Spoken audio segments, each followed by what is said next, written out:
humanitarian issue around the world. Bigfoot, the hairy man of China, folklore on it, and there's a lot of superstitions on it. If you don't know me, you might still think I'm crazy, but I've been doing this for 8 years now, so. Hello, my friends. It's me. Straight off the bat, I'm struggling, guys. Struggling how to get my story out about this. It's tragic events that are going on. And on a high level, we all have our imaginations. On a high level, a lot of people have their imagination wrapped up in what I'm talking about, so they feel their imagination is correct, and they maybe don't consider that I'm not really using my imagination much. I'm really studying quite hard, and I'm not getting through to a point where we should call it straight out a huge humanitarian issue around the world. And it has to do with how I describe another terrestrial being, or a terrestrial being of Earth that we don't. There's a lot of folklore on it, and there's a lot of superstitions on it, and a lot of things like this going on. And at the end of the day, it's not a fake story. It's reality. I just talk from the hip. I don't have all my data laid out to be able to show you. But it all has to do with nature. It all has to do with the trees.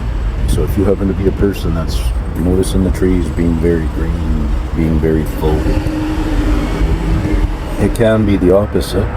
Say you're in a desert, an area that's not doing well with water, which water is one of the issues too.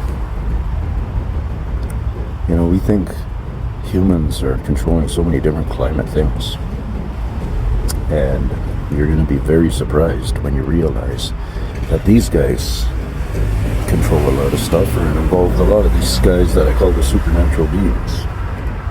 And I include anybody that is on the other side of the fence that we really don't get to see, which includes the Sasquatch, the Bigfoot, the hairy man of China, all the different stories around the world. Like in India, they hardly have the stories, and I believe it's because they've stayed so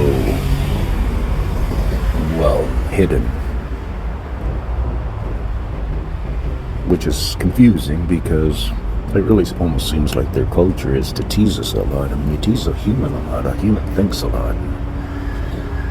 So I've been really into the thinking of things, and right now I'm staying at somebody else's house, so I get to have a whole new little experiment going, and it's quite mind-boggling. I'm just really tired. I'm not zoned out. I'm not lost. I'm not giving up. I've been relaxing a lot, and my sleeping pattern has shifted, so I'm just a little sluggish, maybe, just getting going. And I'm heading back to my community just to check out my place, my stuff. And I'll try to further this conversation. Let me know if you want me to further it or what. There's only going to be one person with answers, and if you know me, then you think I'm crazy. If you don't know me, you might still think I'm crazy, but I've been doing this for 8 years now, so there's answers, and I have a lot of them, and the pile of answers I can fit in the palm of my hand, and the pile of answers that we need is, I don't know, perpetual, won't stop. Cheers. For now.